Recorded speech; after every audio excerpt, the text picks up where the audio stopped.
Hello and welcome again to another episode of One Starfish, where our mission is to help change the world one person or one starfish at a time.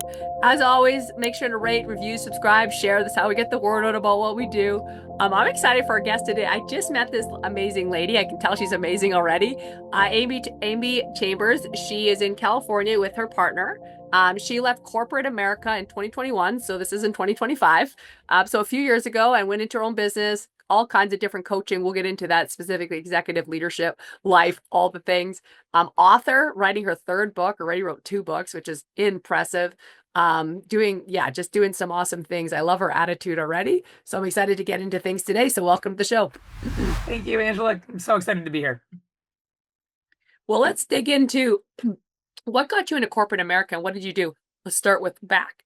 Yeah, okay, that's a long ways back. So in like senior year of high school, I guess going into my senior year of high school, I was babysitting for a gentleman that lived down the street from me, and he asked if the summer before senior year and then throughout the following year I could babysit a lot more because his wife was wanting to go back to law school. And I remember saying to him, Mr. Gold, I think I need to get a real job. And his question was, isn't this a real job? You watch my very important children. And I said, well, like a cashier at a supermarket, or like maybe a server at a restaurant, like something I could put on my resume, because I was starting to apply to colleges, thinking resumes were important. He says, oh, why don't you just come work at the bank? And I was like, what, the bank? What bank? And I had never known. So at that time, he was a district manager at a bank. It was M&T Bank. They're headquartered out of Buffalo, New York, where I was living. And so sure enough, he somehow made that happen. I became a teller at the bank. And after 4 years of college, where I had worked at the bank during breaks and summers, I ended up going to a leadership development program at that same bank. And from there became a branch manager. And then from that, went on to numerous commercial banks, B of A, Wells Fargo, US Bank, and then ended up as a COO of a credit union. And what's very funny is Rich actually went on to become the COO of M&T Bank, which is now a $120 billion organization. He just retired last year, but it was really fun to look him up and find him when I became a COO and say, hey, Rich, we have the same job title now after 20 years later. Thanks for getting me started. So it all started with the guy I babysitted for, or babysat for, saying, why don't you come be a teller at the bank? And then that led to 20 years in banking, and eventually becoming the second in command at a credit union, which I was really proud of. Yeah. After starting as a teller. So yeah, thanks to Rich. That's Rich Gold is amazing. his name. He has a really great name for being in banking. Rich I was going to say Rich is just kind of, what was his last name? Gold. Oh, Rich Gold? Really? Yeah, it's perfect name for banking. Parents? What the heck? Yeah. That's hilarious. Like, oh my gosh, he must have been so interesting in high school and stuff. Yeah, That name. absolutely. But yeah, in banking, that would be funny. It'd be like, are you sure that's your real name, sir? Yeah. Like, oh, that's so neat. So then you worked your way up. Congratulations on that. So what made you decide that you wanted to get a real job? What you consider quote unquote a real job? Where did that come from? Like, if you think back, I'm curious where that decision came from and how you feel about it now if someone's listening to this and feels that way. That's funny. It's actually it's a simple question, but it has a really deep answer. And I think the short answer is I felt this societal pressure, but also parental pressure that I had to be achieving more, accomplishing more, that things needed to look a certain way.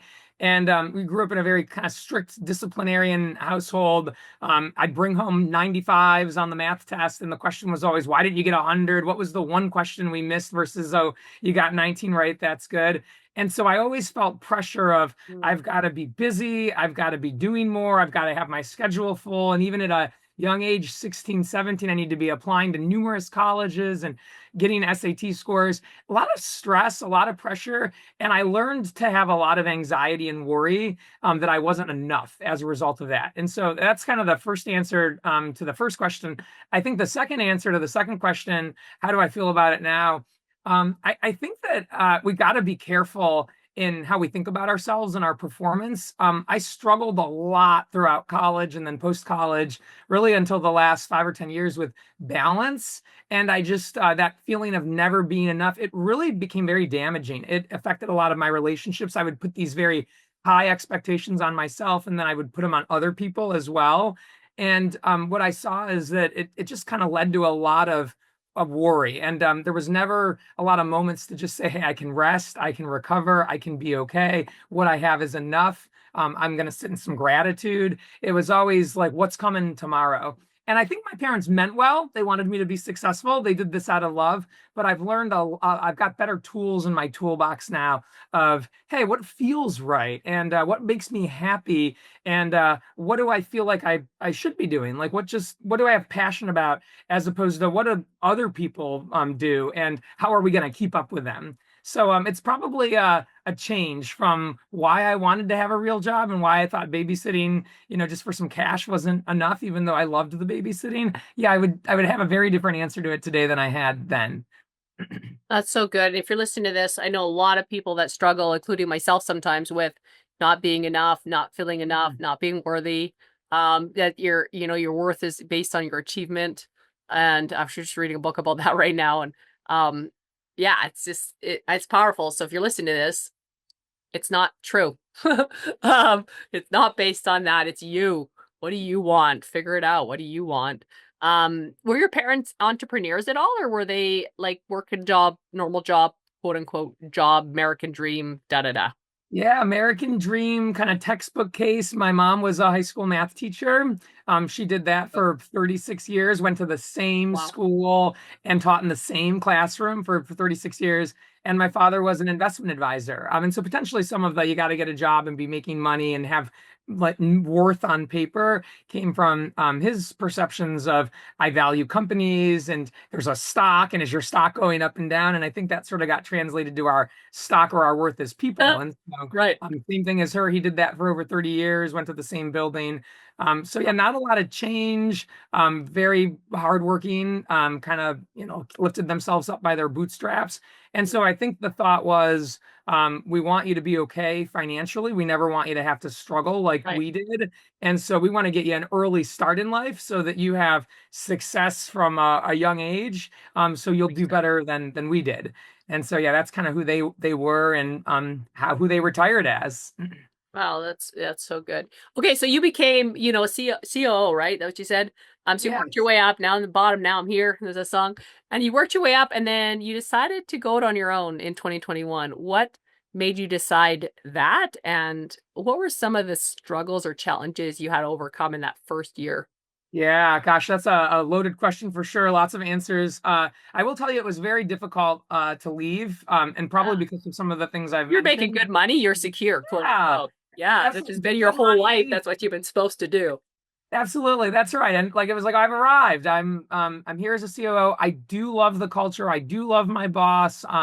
There's a lot that's good out of it. It wasn't one of those jobs where I felt stressed out and overworked and underpaid and unappreciated. I felt I had a great relationship with my boss. But I realized that the things that had brought me there to that point, I was no longer getting to do a lot of those things. I loved coaching people and spending time with the customers and the clients and our employees and sitting in coaching sessions and really watching how those conversations looked and how people felt and are our employees noticed and appreciated and valued and recognized and are they getting development and feedback. And I had moved into a position where I was writing board reports, I was in audit and compliance meetings, IT steering committee meetings, big picture strategy meetings, and my directors or my district and regional managers were carrying out the coaching and the inspection of culture and talent. And it just someday at some point kind of hit me, I don't love this the way that I used to. And the things I loved most about it, I'm only doing like 10 or 20% of the time. And I really feel pulled and compelled from this whisper or this voice that just doesn't go away of what if you could hack it as a coach? What if you could make it as a consultant? What if you could design your own job and create your own future? And I've always wanted to write books. I love to write. And I asked myself, if you could die in a year or two accidentally, get hit by a bus or something horrific, Right. would you be happy with how it went down? Would you have regrets? And I realized that I would have always wondered if I could have done something else. And I just couldn't live with that anymore. I thought it's eating away at me. I really need to know if I had taken the chance and faced the fear of change and uncertainty of whether or not I can be successful, how it would have gone. And so I shared with my boss that I had these feelings. He was very supportive. And, hey, I don't have motivational speaker, life coach, author as a job here, but you should go do that then. And I'll be cheering you on from afar. So it was nice to have the support and somebody that just accepted me as I was. The struggles in the first year, there's so many. I think one of them, this is just sort of like a logistical thing. When you work for yourself, you have to have a lot of discipline in how you organize and plan your day. Yep. A lot of people say get up and shower and make breakfast and make your bed, or like Right. immediately put some structural steps in your day to separate yourself from, hey, I just came out of sleep and I'm here at my own home. Like do the things you would do if you were going to a building where you work there. And so I probably spent some time not getting that together. And I probably spent a lot of time, I don't want to say wasted time, but when I first struck out my whole first year, there'd be days I'd be like, it's like 11 o'clock and I haven't even gotten into deep work yet because I'm allowing myself to get distracted. So I had to start setting guardrails for myself and saying, hey, you can go to the email and you can check your personal accounts after a certain time, or you can do it after you've done these few things. Send a couple of high impact emails first, or get back to that client, or have a call early in the morning. It really required me to be on top of myself. No one was there to see whether or not I was doing it. Probably another struggle. So I went from making money that was good to nothing. And so as I slowly got, a few clients here or there, engaged in this very negative self-talk of I'm not making as much as I used to, and so I must be a failure. And I have a therapist myself because I think everyone needs a coach and a mentor, and so I have someone that coaches and mentors me. And I'm telling her that, like, oh, I don't even make half of what I used to, and it just seems like it's taken a long time. And she's like, yeah, but you make a lot more than you did when you started and you were making zero. Like you've made more than you used to in this role. You're relearning and restarting something completely from scratch. And so why would you compare yourself to your What- end game after 20 years in financial services? You're really in year one of being an entrepreneur and a coach. And so aren't you doing pretty good for that? And so I really had to start to affirm myself. Imposter syndrome is probably another one. I got a lot of rejection and people told me no at the beginning. And I was suffering from imposter syndrome so badly. I wouldn't even really ask questions about, hey, okay, so you can't meet with me every week. That's too expensive for you. What if we did every other week? Or what is your budget? Or just the kind of the confidence to say, hey, you described to me all these issues and problems you're having, and you're actually saying you can't afford this. I don't think you can afford not to do this. I'm going to help you out of these things. The ROI that we're going to make together is going to be worth it. You're not enjoying your job. I'm going to help you get a better job that I am very confident is going to pay you more. And I just wouldn't say those things, even though I really believe them to be true. So I had a whole raft of suffering in my first year, most of which was self-inflicted. And then through kind of checking in with myself, getting that great coaching, I decided that I could overcome all of those things. These are all mindsets. These are choices. This is up to me to change how I feel about it. But I spent probably a year and a half mentally every day struggling with these kinds of things. It's tough to start your own shop for sure. For any, Imagine. no, Now, it'll be easy. Nope. when you went on your own, are your parents still around? They're alive, but my mom lives in New York. My father lives in Washington. I'm in California. My mom was very unsupportive when I told I was her gonna say, I feel like your yeah. parents would be unsupportive. That's why I was curious. Oh yeah. Because I mean, they wanted you, like you said, that security. Like that's just like you finally, our little girl did amazing, and then like boom, what? yeah. My mom asked if I could get my job back when she found out I had left it. It was like, can you go back and tell them that you want to keep the job? It's like, why would I do that? I literally just said that I don't want the job.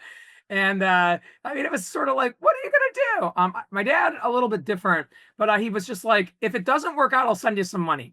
And I was like, assume that it's gonna work out first. And he's like, maybe I should just send you some money. I'm like, maybe it'll work out. And so that was very sweet of him. Like, hey, if it doesn't work the way you want it to, I'll help you. I'll be there for you. It's been nice to have that in the back of my mind and know that's available. But I have shared with him, Dad, I'm determined to make it work. And so if it doesn't work out, I also have my own savings and my own investments and I can pull for myself. And so I chalk up both of those conversations to them just not believing in things they can't see. I have this philosophy that a lot of people say I'll believe it when I see it. I think that is reverse. I think we see it because we believed it. So like Henry Ford and Alexander Graham Bell and Thomas Edison, a lot of these people were called crazy for their ideas.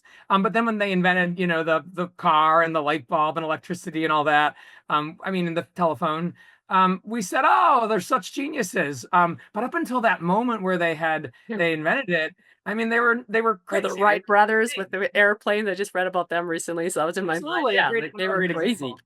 Yeah. Yeah, and so I think we want to say, oh, we've got the facts, we've got data, we've got science, and if we can prove it, then we'll say yes. So whenever we start something completely new and it hasn't been done yet, even for us, I think it's really easy for the people that love us most to try to protect us and say, God, I don't know if you're going to be able to do that. You haven't done it yet.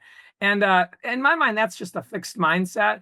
We get the ability to say, just because I haven't done it yet doesn't mean I can't. And I get to believe in myself. And if I think I can or think I can't, either way, I'm right. That is, in my mind, a Henry Ford quote. And so I tried not to take that too personally, their reactions. I thought, I've made my decision and I'm going to trust myself. And this is just something that they don't have the courage to do. But that doesn't say anything about How do they feel now? let's see. My mom and I'm gonna just be very honest with you. My mom and I have stopped talking, and I will share with you that I have come to believe very strongly that she suffers from narcissism and another personality disorder. And breaking ties with her over the last year and a half has probably been one of the hardest things I've had to do.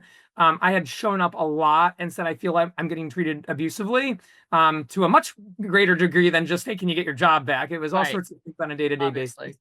Yeah. And none of the behavior or the treatment changed. And at some point, I had to say, I've asked for what I've needed. I want to show up without judgment. I want to feel like this is a place of love.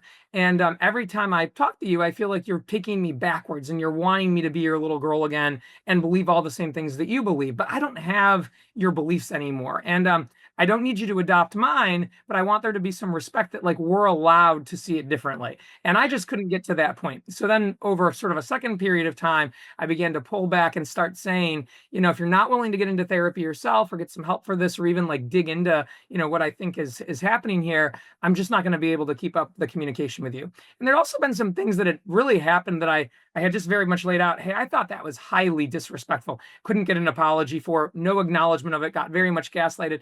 So I went no contact. And that's kind of a term that seems more popular now in the, emotional and mental health world. It's been a good decision. It's been a very sad and a very difficult decision. But I feel like it's been the right decision. It's supportive of me and kind to me. But sometimes it's tough to tell people, I made the decision not to speak with her. And she's 78 and probably won't live together or forever. But I just felt like I've got to do what feels right to my life and feels, right for my relationship.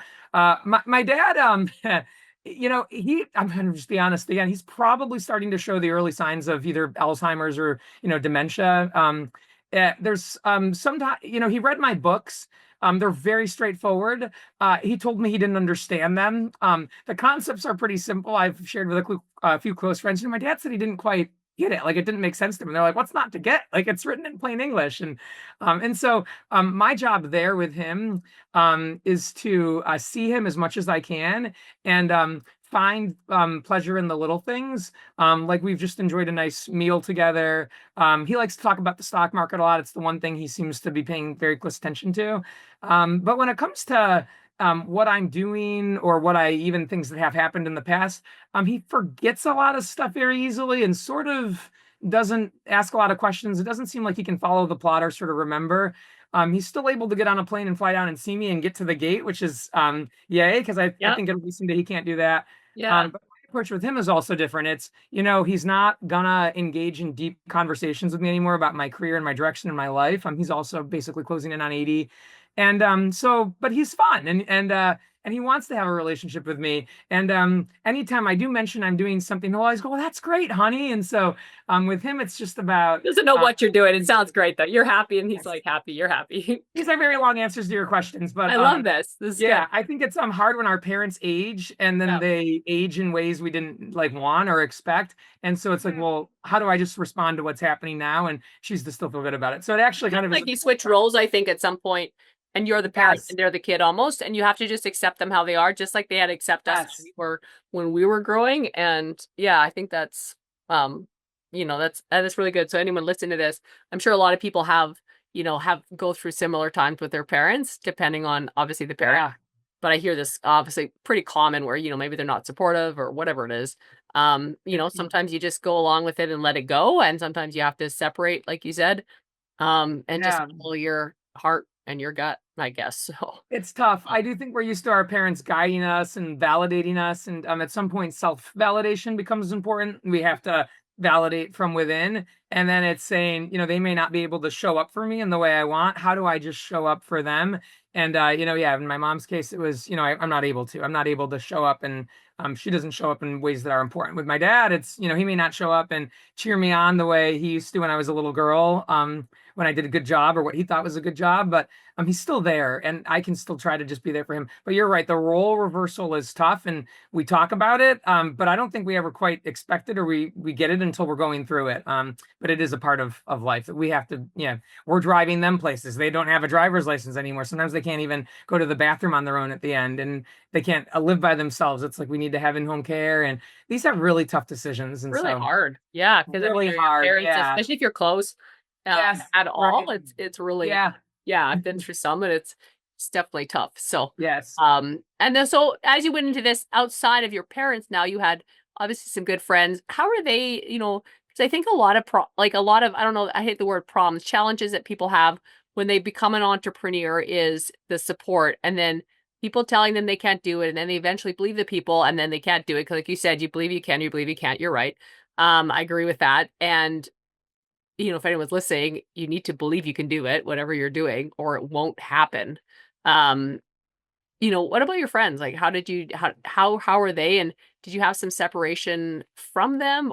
Yeah, that's actually really funny that you asked this, because it's a whole section in my second book. Okay, cool. And now I'm spacing. My books are acronyms, and so the 6 habits, the letters all stand for something. So the I is for inspire yourself, and the T is for trust and treasure yourself. And I think it's actually in the I, inspire yourself, but it might be in the T.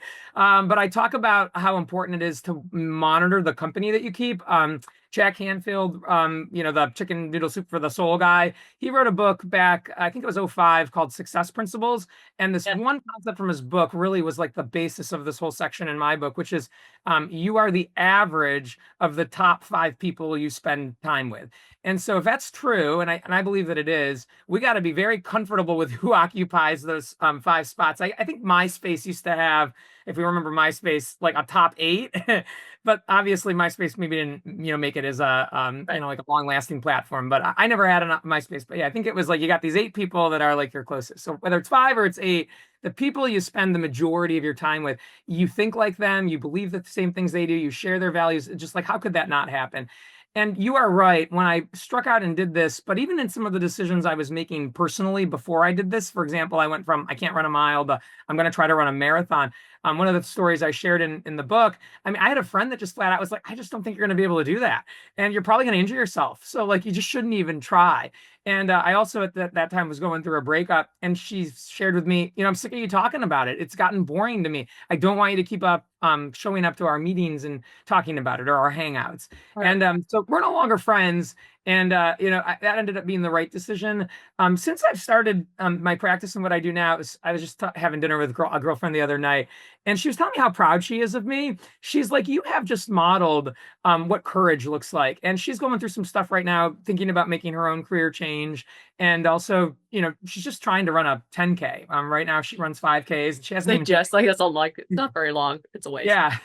When I couldn't run a mile, I thought the 10K was like an ultra marathon. And now as a marathoner, I'm like, oh, that's not very long. But I think to the average person, it's a big It's a deal long to time. run Oh 6 miles. And so for her, it's a big goal to train for that. And she was sort of saying, you didn't know if you were going to be successful or not. And you took the chance anyway, and you believed in yourself, and you trusted yourself, and you didn't need to know because you just knew, you would do your best, and that would be good enough. And she was talking about how that's influenced her and has really been good for her to see. And I just felt very seen. And I have several other friends that, I mean, they're like first in line to buy the book. Where's my signed copy? Let me read the book. Let me review the book on Amazon. Let me refer clients to you or talk you up.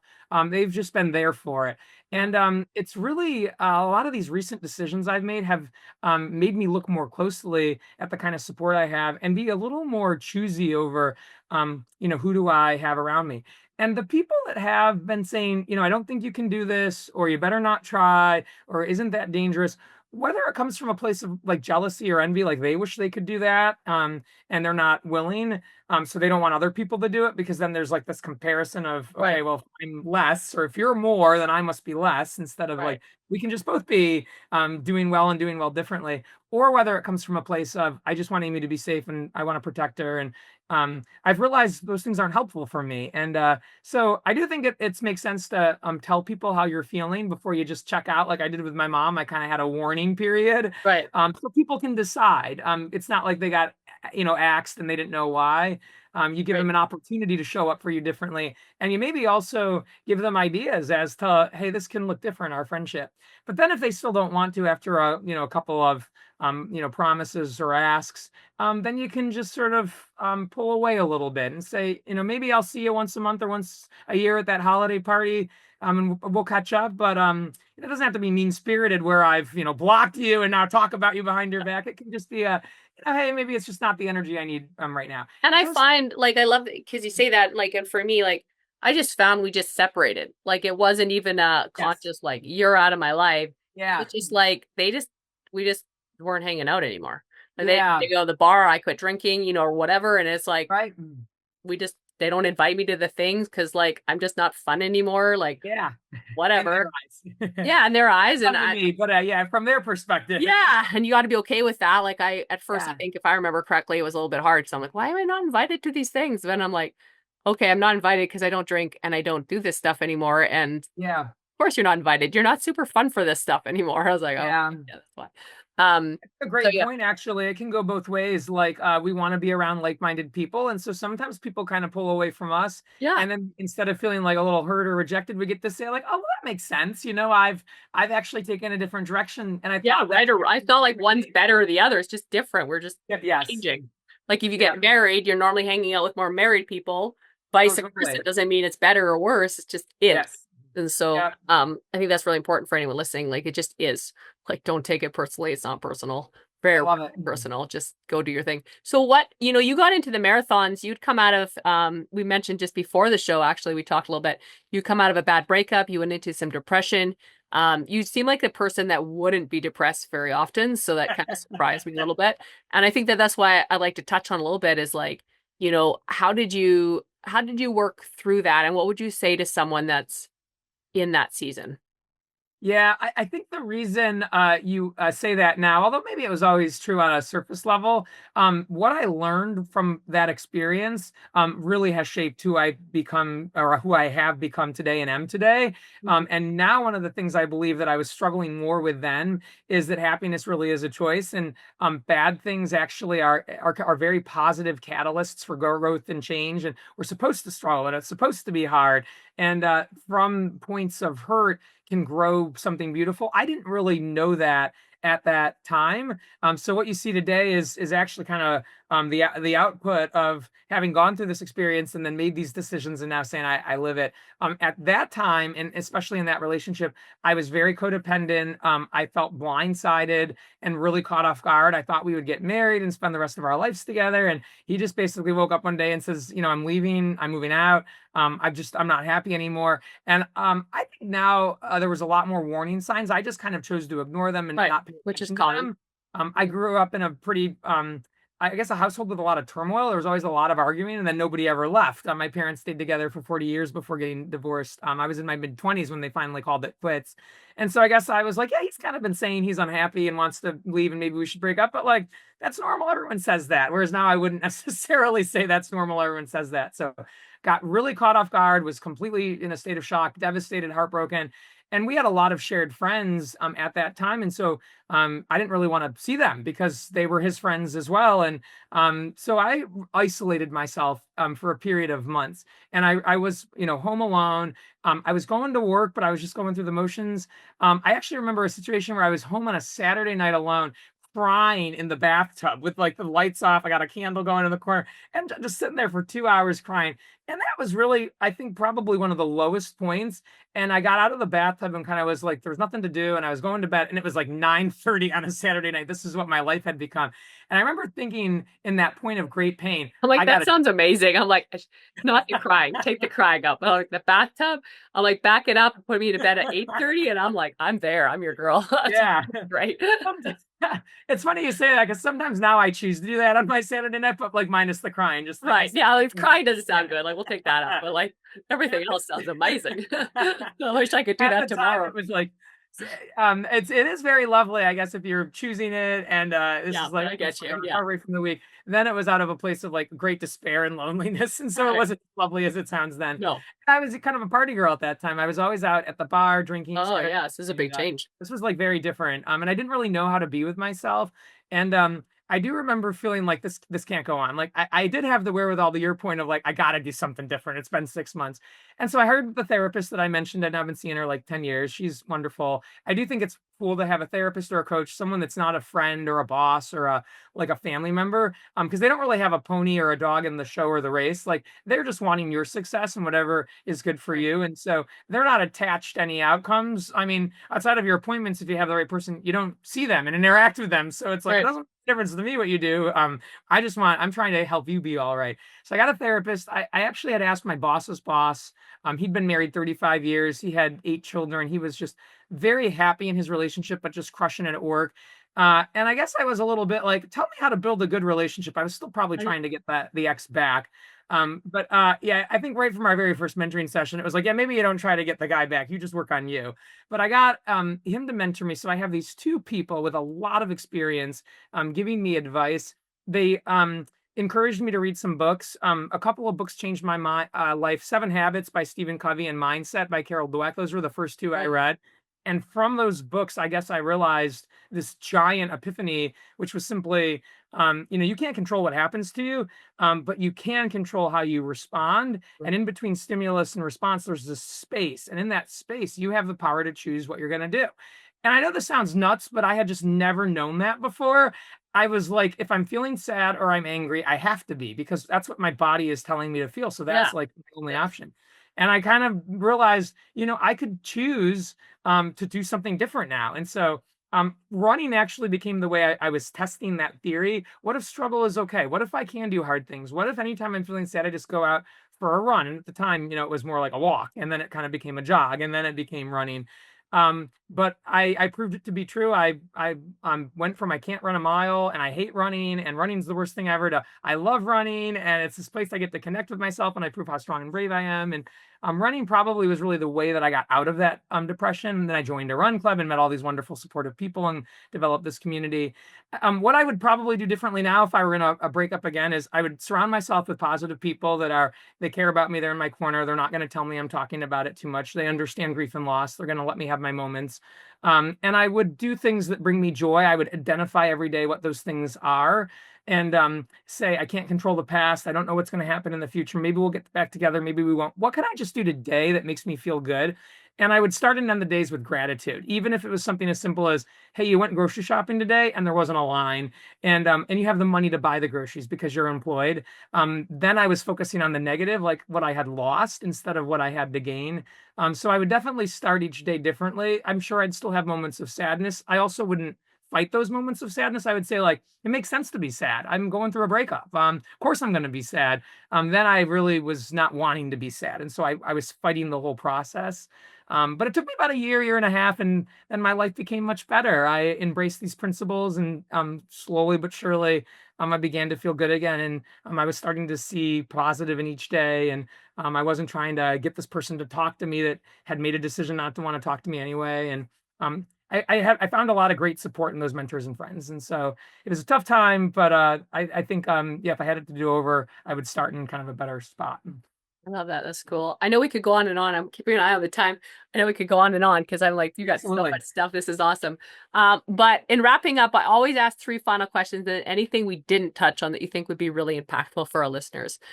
So first and final question is if someone is looking for their purpose, what is one sentence you could say that could help them find it?